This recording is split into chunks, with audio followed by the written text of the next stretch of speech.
أعوذ بالله من الشيطان الرجيم. بسم الله الرحمن الرحيم. ليحق الحق ويبطل الباطل ولو كره المجرمون.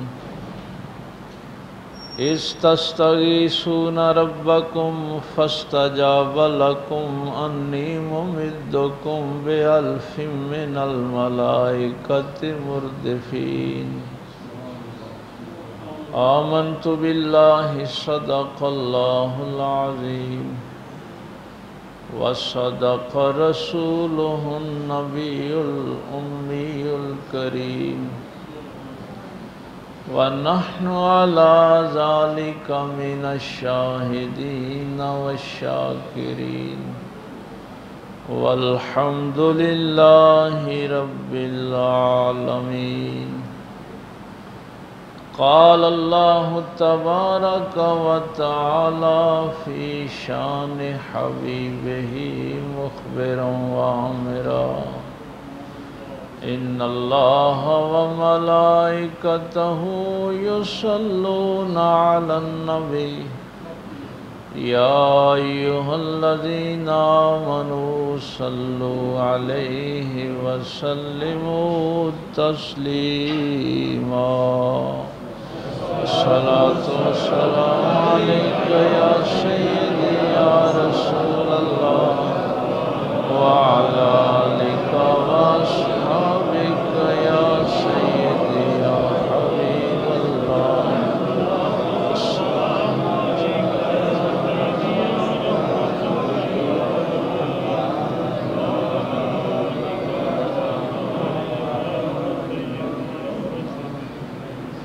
اللہ رب العزت کی حمد و ثنا کے بعد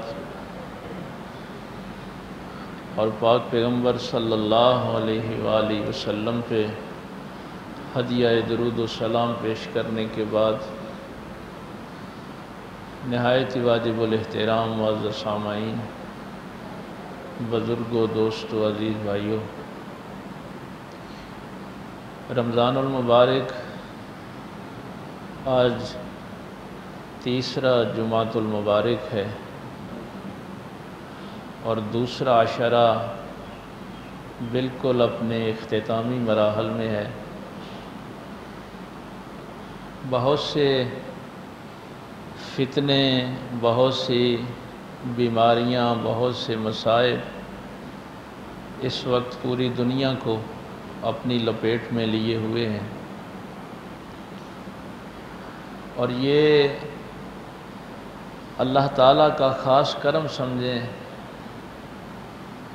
کہ جب انسانیت مصیبت میں مبتلا ہوئی تو اللہ کے یہ جتنے دشمن تھے، مشرکین تھے، کفار تھے، ان کی نظر اگر اٹھی ہے تو تمہارے اللہ کی طرف اٹھی. وہ تم سے دعاؤں کی درخواست کر رہے ہیں، اپنے اللہ سے ہمیں معافی لے دیں. ہم ان سے کہتے ہیں کہ وہ صرف ہمارا اللہ نہیں، تمہارا بھی ہے. وہ تو تم ہی اپنے اللہ سے دور ہو گئے.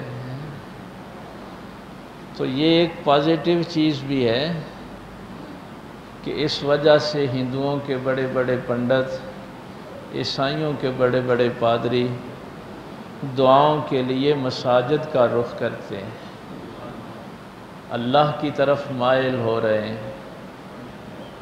لیکن ایک بات میری سمجھ میں نہیں آتی کہ نماز تراویح میں مسلمانوں کی مساجد ویران ہے. کہیں پہ کو 3 لوگ تراویح پڑھ رہے ہوتے ہیں، کہیں 4 لوگ پڑھ رہے ہوتے ہیں. تو لوگ تو ہماری طرف توجہ کر رہے ہیں لیکن ہم اللہ سے دور ہوتے جا رہے ہیں. یہ ایک تشویشناک صورتحال ہے. بہرحال وہ رحمان و رحیم ذات ہے، وہ یہ نہیں دیکھتا کہ میرے بندے کیا کر رہے ہیں. اس کی صفت رحمت جو ہے وہ غالب رہتی ہے.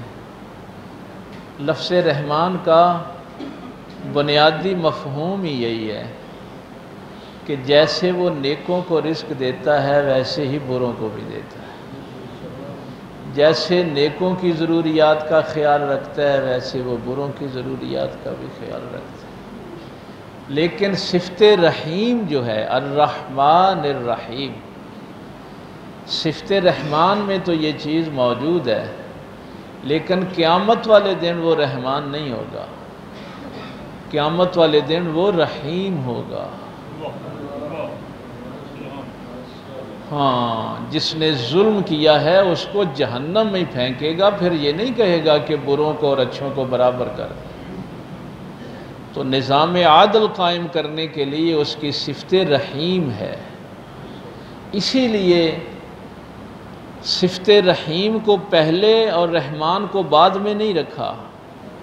بسم اللہ شریف میں بھی بسم اللہ الرحمن الرحیم، اور سورہ فاتحہ میں بھی الحمدللہ رب العالمین الرحمن الرحیم، اور صفت رحیم کے ساتھ ہی ہے مالک یوم الدین، کہ یہ صفت رحیم جو ہے یہ عادل قائم کرنے کے لیے۔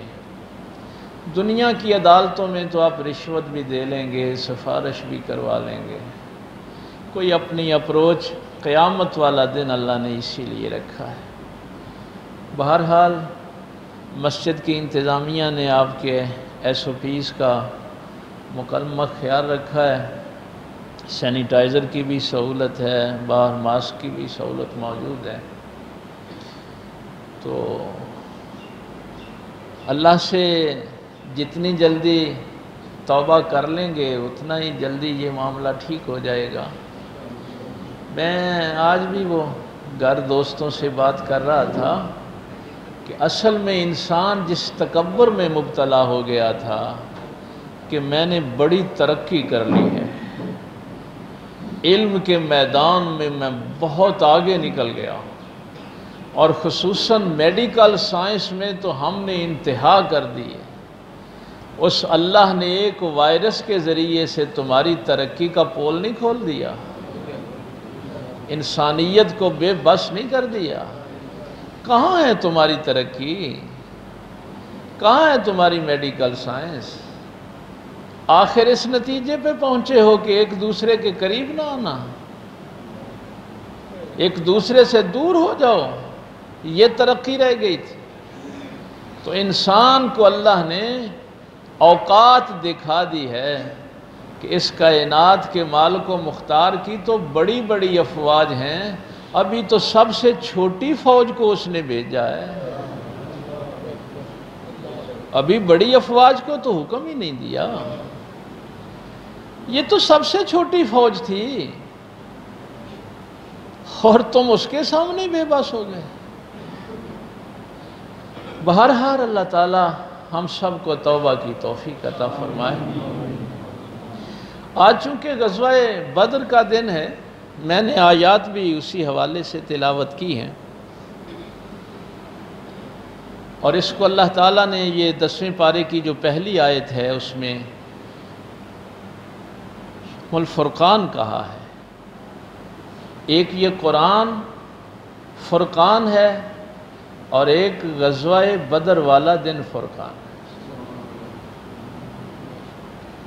حق اور باطل کی بات پچھلے جمعے ہو رہی تھی نا، کہ حق اور باطل کو آپس میں نہ ملاؤ، جھوٹ اور سچ کو آپس میں نہ ملاؤ۔ تو اللہ تعالیٰ نے ایک غزوہ بدر کو فرقان کا دن کہا ہے، اور ایک اس قرآن کو فرقان کا دن کہا ہے۔ حق اور باطل میں فرق کرنے والی یہ کتاب۔ ویسے میں حیران ہوتا ہوں، ایک موقع پہ میرے مولا علی سرکار کرم اللہ وجہ الکریم نے فرمایا کہ یہ علم جیسے شریف کی شرافت میں اضافہ کرتا ہے، ویسے ہی کمینے کی کمینگی میں بھی اضافہ کرتا ہے۔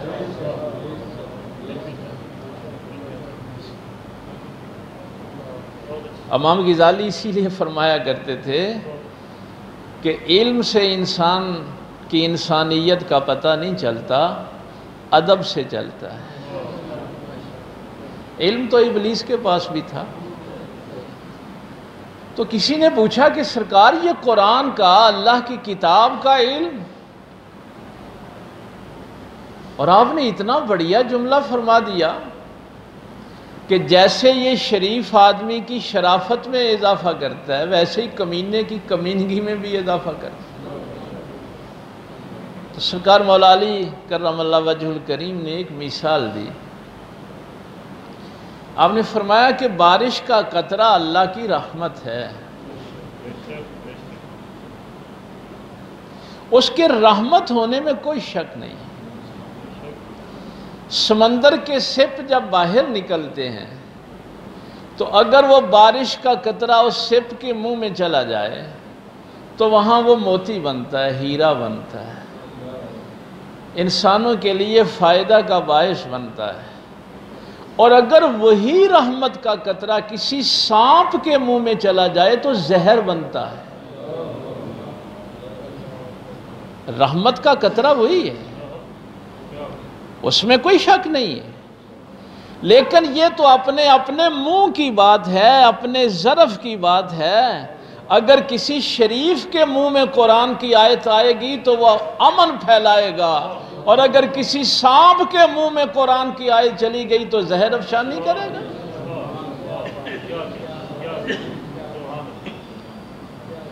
اسی لیے قرآن نے کہہ دیا تھا یضل بہ کثیرا ویہدی بہ کثیرا۔ یہ بات میں نے اس لیے شروع کی ہے کہ پچھلے جمعے کے عنوان سے کچھ لوگوں کا ایک تھوڑا سا مطالبہ تھا کہ یہ خشیت کیا ہے۔ اگر اس کا وہ جو ہم نے اس دن اس کا ترجمہ کیا تھا وَاسْتَعِينُوا بِالصَّبْرِ وَالصَّلَاةِ وَإِنَّهَا لَكَبِيرَةٌ إِلَّا عَلَى الْخَاشِعِينَ، تو اس کا معنی خوف بھی کیا جاتا ہے، عاجزی انکساری بھی کیا جاتا ہے۔ جب آپ کہتے ہیں خشیت الہی، اس پہ اللہ کا خوف طاری ہو گیا۔ خوف اصل میں دو قسم کا ہوتا ہے، ایک پازیٹیو ہوتا ہے، مثبت ہوتا ہے، ایک منفی ہوتا ہے۔ جو منفی خوف ہے نا وہ بیماری ہے، اور اس دنیا میں بڑے بڑے جو فساد ہوتے ہیں وہ خوف کی وجہ سے ہوتے ہیں۔ خوف ایک بیماری کا نام ہے۔ آپ کو یہ شک پڑ گیا کہ یہ ہمسایہ مجھے تکلیف دے گا، میرے خلاف سازش کر رہا ہے، یہ میرا بھائی میرے خلاف، آپ کے اندر یہ خوف پیدا ہو گیا، یہ مجھے تکلیف دے گا، میرا نقصان کرے گا، میرا جانی نقصان کرے گا، مالی کرے گا، پھر آپ اس کے خلاف سازش کرتے ہیں۔ اس کو منفی خوف کہتے ہیں۔ مثبت خوف یہ ہوتا ہے کہ آپ کو کسی بھی تکلیف اور نقصان کا ڈر نہیں ہے، اور آپ کے دل میں یہ کیفیت پیدا ہوتی ہے کہ میرے کسی عمل سے میرا محبوب ناراض نہ ہو جائے۔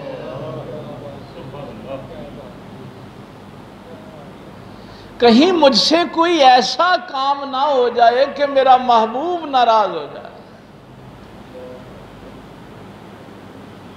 تو یہ جو کیفیت ہوتی ہے خوف کی، یہ مثبت ہوتی ہے، اور وہ انسان کام بھی مثبت ہی کرتا ہے۔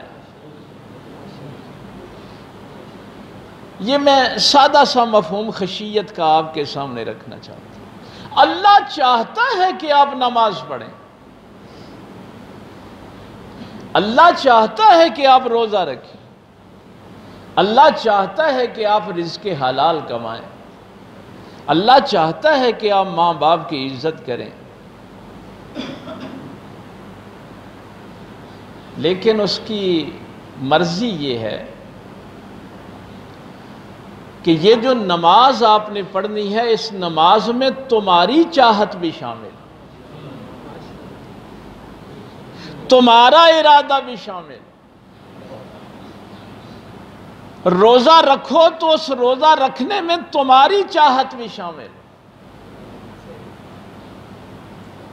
تم نے رزق حلال کمانا ہے تو اس میں تمہاری چاہت بھی شامل ہے۔ تو جب تم اس کی محبت میں نماز پڑھو گے، بھائی اللہ تعالیٰ یہ بھی تو کر سکتا ہے کہ 2 فرشتوں کی ڈیوٹی لگائے، وہ مجھے 2-4 تھپڑ رسید کریں، چل مسجد کی طرف۔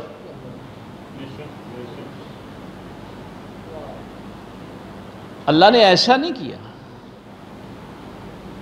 اللہ نے مجھے قوت ارادی دی ہے، مجھے چاہت دی ہے، اب اس چاہت کا استعمال دیکھنا چاہتا ہے کہ میں وہ چاہت کہاں استعمال کرتا ہوں۔ ویسے اگر آپ کے اذہان عالیہ اس مقام پہ پہنچ گئے تو میں بڑھیا بات آپ کے سامنے یہ رکھنے لگا ہوں، جتنا جی چاہے انسان گر جائے،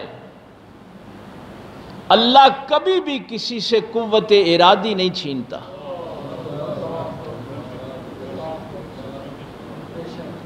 اللہ قوت ارادی سلب نہیں کرتا، اس لیے کہ جب یہ سجدہ اس قوت ارادی سے کرے گا تو اس کا قرب ملے گا۔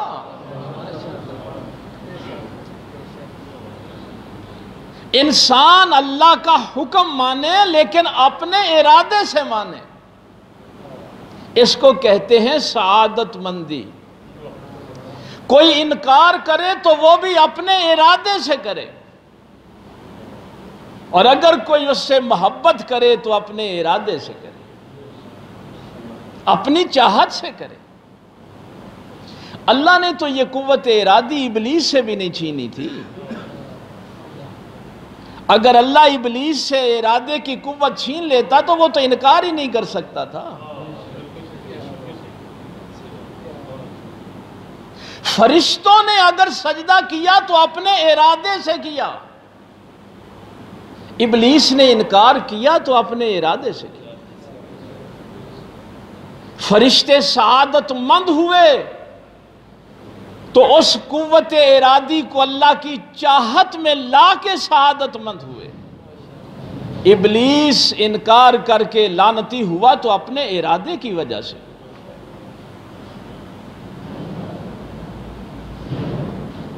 یہ بات میں اس لیے کر رہا ہوں،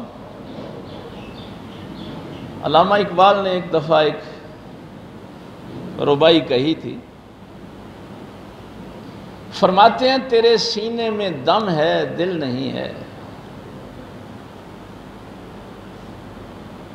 تیرے سینے میں دم ہے دل نہیں ہے، تیرا دم گرمی محفل نہیں ہے، نکل جا عقل سے آگے کہ یہ نور چراغ راہ ہے منزل نہیں ہے۔ علم سے انسان کو اطمینان نہیں ملتا، علم سے روشنی ملتی ہے، راستہ صاف نظر آتا ہے، لیکن اطمینان قلب نہیں ملتا۔ اطمینان قلب اس کی معرفت سے ملتا ہے، اس لیے کہ علم آخر تک سوال اٹھاتا ہے، جب معرفت ہوتی ہے تو سوالات ختم ہو جاتے ہیں۔ آپ نے کوئی چیز ڈسکور کر لی، دریافت کر لی، آپ کو معرفت حاصل ہو گئی، میں اس معرفت کی منزل پہ آپ کو لے کے آیا ہوں کہ وہ معرفت کی یہی منزل تھی کہ تیرا ارادہ، تیرا چاہت اس کی محبت کے تابع ہو جائے۔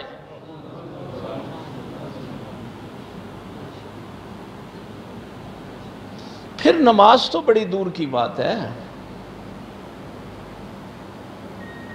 نماز تو ایک بڑا اعلیٰ مقام ہے، اعلیٰ درجہ ہے۔ جس وقت میں نماز فرض قرار دی گئی، اس کو اچھی طرح سمجھنا، جس وقت میں نماز کو فرض قرار دیا گیا اس وقت کا احترام بھی واجب ہے، اور واجب کا درجہ آپ کو پتہ نا، کریں گے تو نیکی ملے گی، نہ کریں گے تو گناہ ہوگا، معصیت، اللہ کی نافرمانی۔ اس وقت کا احترام ہے جس وقت میں نماز فرض قرار دی گئی، اس وقت کا ادب اور احترام واجب ہے۔ ابھی سایہ 2 گنا ہوگا، عصر کا وقت شروع ہو گیا، مغرب تک وہ وقت ہے، آپ نے نماز چھوڑ دی، اچھا یار کوئی گل نہیں، قضا کر کے پڑھ لوں، بعد چ پڑھ لوں۔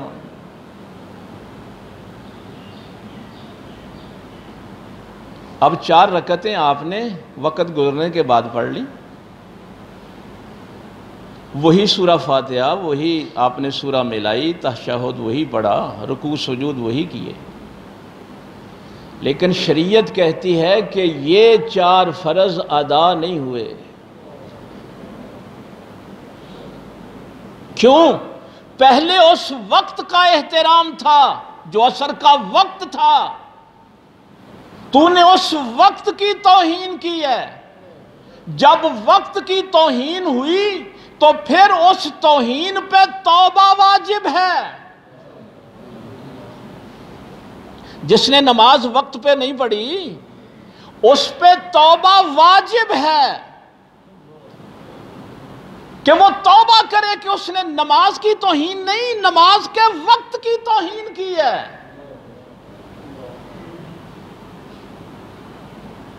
اب جب یہ توبہ کرتا ہے، روتا دھوتا ہے، تو وہ پھر صفت رحمان اس کی غالب آ جاتی ہے، وہ فرماتا ہے کہ ٹھیک ہے اب ادا تو ہو نہیں سکتی، چونکہ اب سورج پلٹ کے تو آ نہیں سکتا نا، کسی کی بھی نماز قضا کو مت سمجھے کہ میں نے نماز پڑھ لی ہے، یہ اس اللہ کی رحمت ہے کہ اس نے کہا کہ قضا کر لے، اس کو تو ساری زندگی ادا نہیں کہہ سکتا۔ جس نے وقت کی توہین کی اس کی ساری زندگی نماز ادا نہیں ہو سکتی، قضا ہے۔ اب جو نماز کی توہین کرے، جو نماز کی بے ادبی کرے، جو اللہ کے واجبات کی توہین کرے، ہمارے معاشرے نے تو پتہ نہیں اللہ تعالیٰ کی توہین میں ساری حدیں پار کر دی۔ یہ واجب وہ ہے جس میں کسی کو استثناء نہیں ہے۔ یہ روزے بھی واجب ہے نا، رمضان میں اگر کوئی یہ کہے کہ 12 ربیع الاول کا دن بڑا اہم ہے، میں ایک روزہ چھوڑ کے 12 ربیع الاول کو رکھ لوں گا، اس وقت کی اگر کوئی توہین کرتا ہے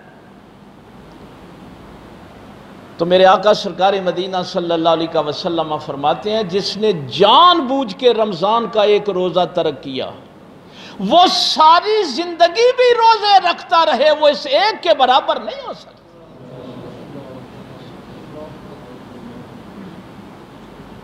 کیوں؟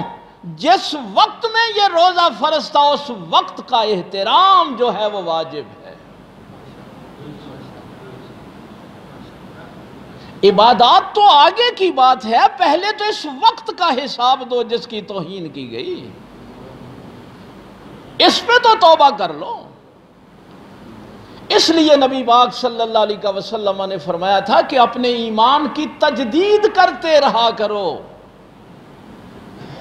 کلمہ پڑھ کے مسلمان ہوتے رہا کرو، ہر گھنٹے 2 گھنٹے کے بعد کلمہ پڑھو، سونے سے پہلے کلمہ پڑھو، پتہ نہیں تم نے اللہ کے کتنے احکامات کی توہین کی ہوئی ہے اور توبہ بھی نہیں کی۔ تو اس لیے اللہ چاہتا ہے کہ تم نماز پڑھو لیکن اس میں تمہاری چاہت شامل ہو، تمہارا ارادہ شامل ہو۔ یہ ہے عرفان ذات، یہ ہے معرفت خداوندی۔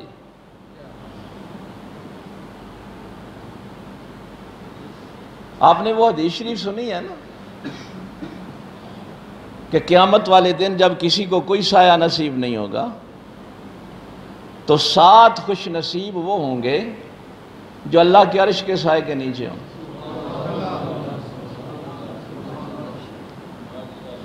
اس میں ایک اس شخص کا بھی ذکر ہے، میرے اور تمہارے آقا و مولا سرکار مدینہ صلی اللہ علیہ وسلم نے فرمایا کہ جو نماز پڑھ کے مسجد سے چلا جاتا ہے لیکن اس کا دل مسجد میں ہی اٹکا رہتا ہے، وہ نماز ظہر کی پڑھ کے جائے گا، اپنی دکان پہ بیٹھ گیا، اپنے کسی اور کام کاج میں لگ گیا، لیکن دل اس کا مسجد میں اٹکا رہتا ہے۔ کیا وہ آپریشن کر کے دل مسجد میں رکھ دے گا؟ نہیں، چاہت چونکہ ارادہ پیدا ہی دل میں ہوتا ہے۔ اب ایک طرف وہ دکان پہ بیٹھا ہو، اس کا جسم وہاں ہے،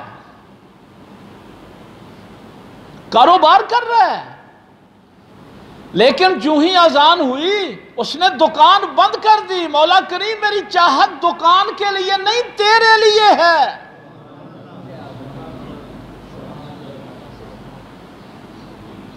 یہ ارادہ، یہ چاہت، یہ صرف تیری ذات کے لیے۔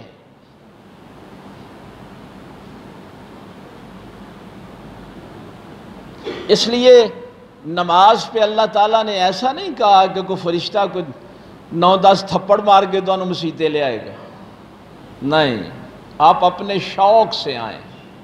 اور یہ وہ واجبات ہیں، اچھی طرح سمجھ لیں، جس میں کسی کو استثناء نہیں۔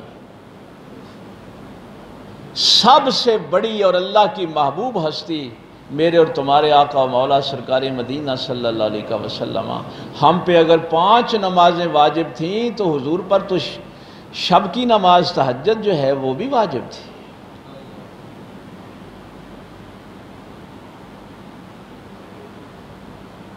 ہائے ہائے ہائے،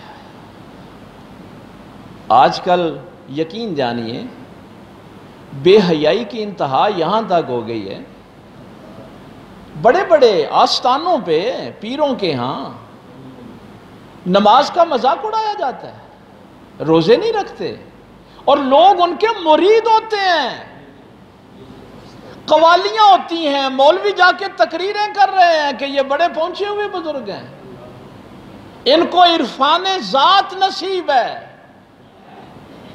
یہ شیطانی عمل ہے، یہ کفر ہے، یہ شرک ہے، یہ عرفان ذات نہیں ہے۔ جب نماز محمد الرسول اللہ کے لیے استثناء کا باعث نہیں ہے تو باقی کسی کی کیا اوقات ہے؟ ویسے میں وہ چونکہ آگے 21 رمضان المبارک بھی آ رہا ہے، یہ جملہ میں کہا کرتا ہوں، پتہ نہیں آپ کو یاد ہے یا نہیں، میں نے کہا کہ جس کی نماز وقت کا احترام نہ کیا چلی گئی تو ادا تو ہو ہی نہیں نہ سکتی، وہ تو ختم ہو گیا۔ لیکن وہاں میں ایک جملہ کہا کرتا ہوں کہ آپ کوئی علی تھوڑے ہیں کہ سورج واپس آ جائے۔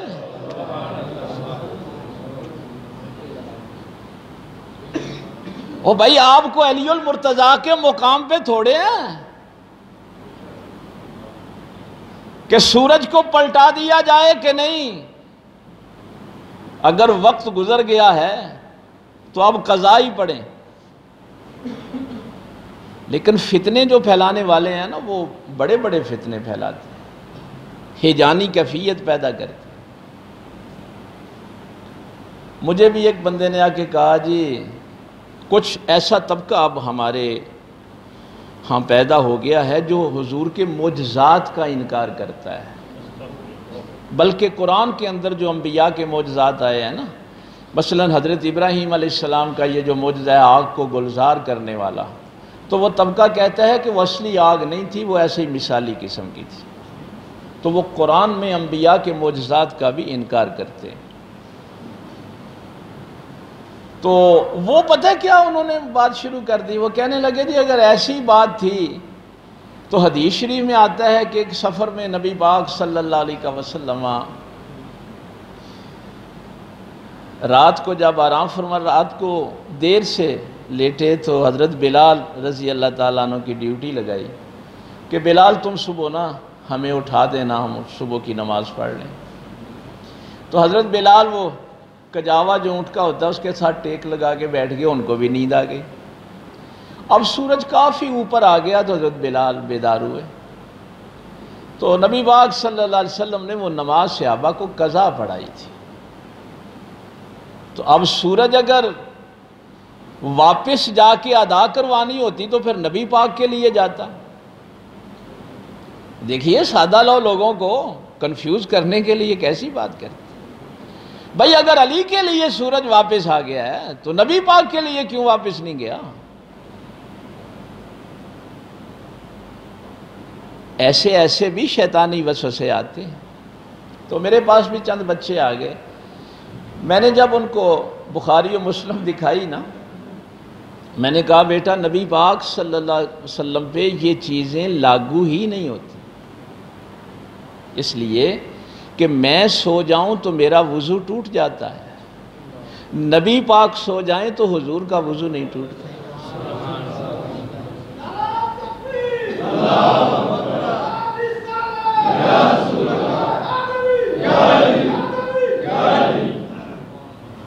سرکار وضو کرتے ہیں ہمیں سکھانے کے لیے،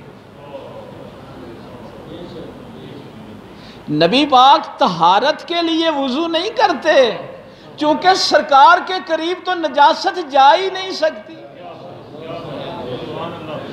وہ تو سرکار ہیں، سرکار کی بیٹی فاطمہ کے قریب بھی نہیں جا سکتی۔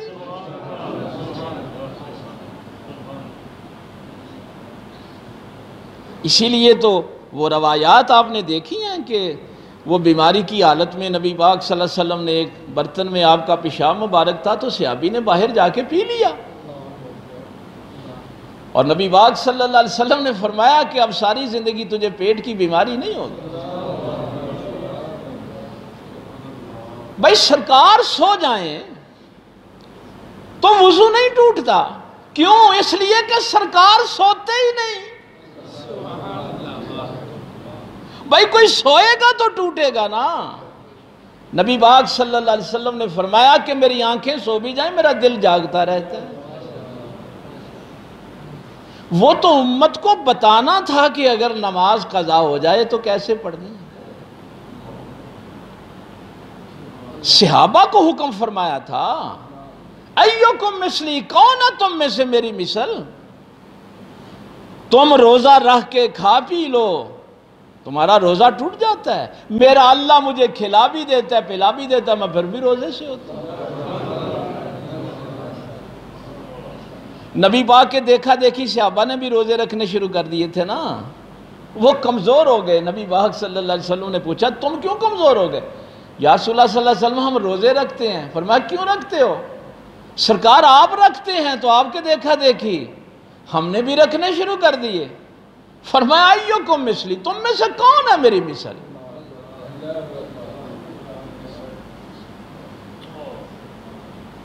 نبی پاک صلی اللہ علیہ وسلم نے اگر سکھانا نہ ہوتا تو حضور تو جاگ رہے تھے، سرکار بلال کو اٹھا دیتے۔ وہاں امت کو قضا نماز سمجھانا تھا، وہاں معجزہ دکھانا نہیں تھا۔ کتنی حدیث کی کتابیں بھری پڑی ہیں کہ سرکار بیدار ہوئے اور نماز شروع کر دی۔ اور یہ تم ہو جو غافل ہو جاتے ہو، اللہ کے نبی اپنے اللہ سے غافل نہیں ہوتے۔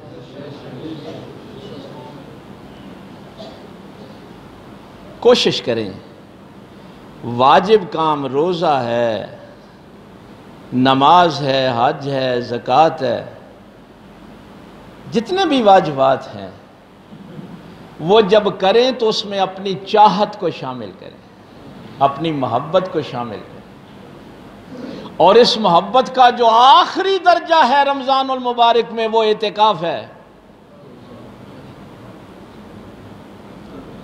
پہلے یہ تھا کہ غیر ضروری کام چھوڑ دے، رمضان المبارک آ گیا، غیر ضروری کام چھوڑ دے۔ اب آخری 10 دن جب عروج پہ آئے تو کہا اب ضروری بھی چھوڑ دے۔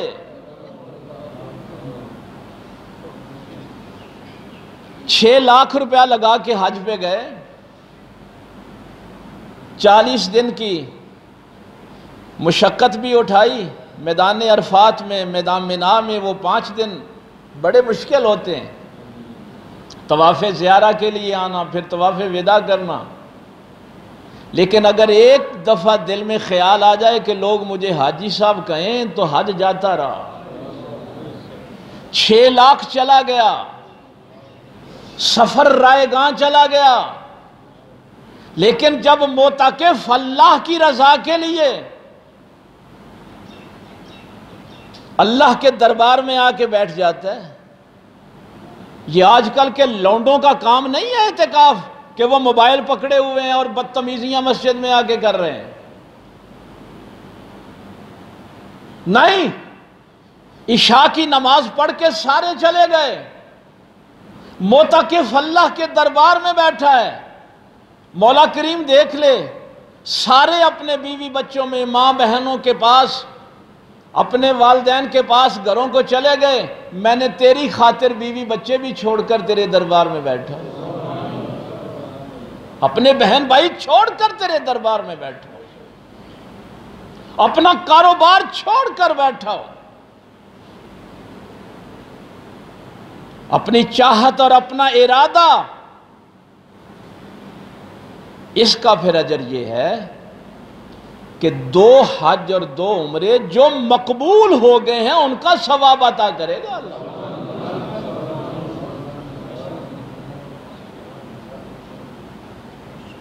اسی چاہت کی یہ نظارے تھے جو غزوہ بدر میں لوگوں نے دیکھے، وہی ارادے۔ مولا کریم، بڑی عجیب بات ہے، ادھر 1000 لشکر، ادھر 313، میدان جنگ میں تو وہ بھی 313 پورے نہیں تھے، کچھ کو بعد میں بدری صحابی کا درجہ دیا گیا۔ ان کے پاس اسلحہ، ان کے پاس کچھ بھی نہیں، 70 اونٹ، 2 گھوڑے، 6 زرہیں، 8 شمشیریں، 1000 تلوار کا مقابلہ 2 تلواریں کیا کر سکتی؟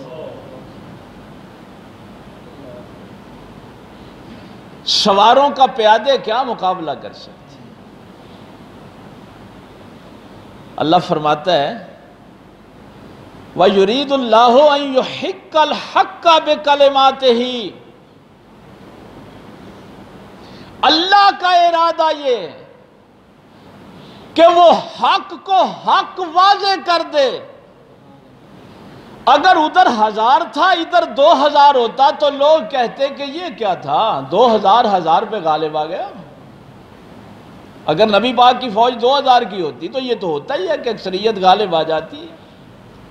حق غالب آنا اس طرح تھا کہ ادھر اسلحے تھے، طاقت تھی، ادھر کچھ نہیں تھا، پھر غالب آئے اس لیے کہ اللہ ان کے ساتھ ہے۔ نعرہ تکبیر، نعرہ رسالت، نعرہ حیدری۔ اللہ جن کے ساتھ ہے۔ اور پھر کس درجے کی یہ جو اعتکاف کی میں نے بات کی اور اس کو غزوہ بدر کے ساتھ جوڑ رہا ہوں، کیا عجیب منظر تھا۔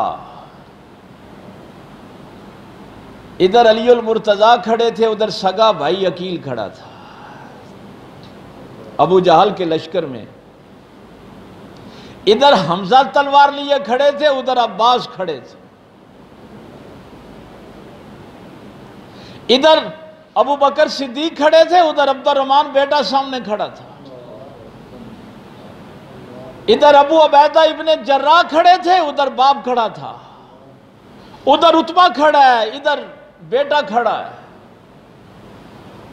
اللہ نے فرمایا یہ فرقان اس لیے ہے، فرق یہ ہے کہ آج کے بعد تم نے یہ نہیں کہنا کہ ہم فلاں قبیلے سے ہیں اس لیے اکٹھے. ہمارا یہ سماج، یہ معاشرہ پتہ ہے بن کیوں نہیں سکا؟ ہمارا سماج اس لیے نہیں بن سکا کہ پیغمبر نے آخری جملہ بھی امت سے یہ کہا تھا کہ کسی کالے کو گورے اور کسی گورے کو کالے پہ کوئی فوقیت نہیں،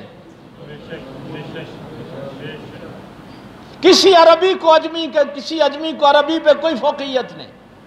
لیکن ہم نے تو وہ بت ابھی تک اپنے سینوں میں پالے ہوئے ہیں نا،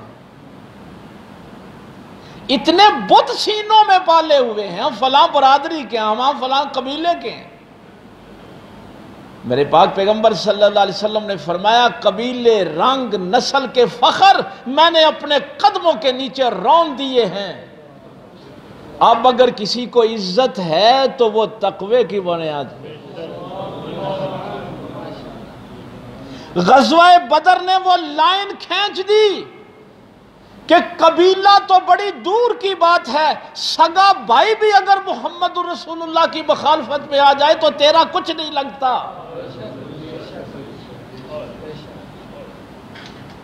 اب جو لائن ہے وہ حق اور باطل کی ہے. ادھر نبی پاک کے ماننے والے، ادھر نبی پاک کے دشمن ہیں. ان دشمنوں میں تیرا باپ ہے، بیٹا ہے، کوئی بھی ہے، تیرا اس سے کوئی تعلق نہیں. ہمارا سماج اس لیے نہیں بن سکا. اب وقت ہو گیا ہے، ایک جملہ میں آپ سے کہہ دوں. یہ چونکہ آخری حجت الوداع کا خطبے کا جملہ تھا کہ اب عزت صرف تقوی کی بنیاد پہ. ہم فخر سے کہہ دیتے ہیں نا کہ ہم راجے ہیں، ہم جاٹ برادری سے ہیں، ہم ملک صاحب ہیں. یہ بت ہیں سارے جو ہم نے پالے ہوئے. ہماری برادری فلاں ہے، ہمارا قبیلہ فلاں ہے. کوئی کہتا ہے میں پروفیسر ہوں، کوئی کہتا ہے میں ڈاکٹر. یہ بھی بت ہیں. یہ تو اللہ کا شکر ہے ہمیں استاد ایسے مل گئے. میرے ایک استاد تھے، پروفیسر تھے، تو بیٹھے ہوئے نا وہ جو بندہ ہے تو بڑا فخر ہوتا ہے، یہ جی پروفیسر صاحب ہیں.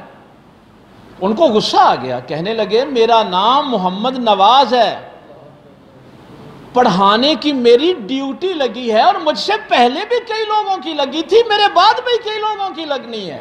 یہ پروفیسری فخر کا معاملہ نہیں ہے، مجھے محمد نواز کے نام سے جانو.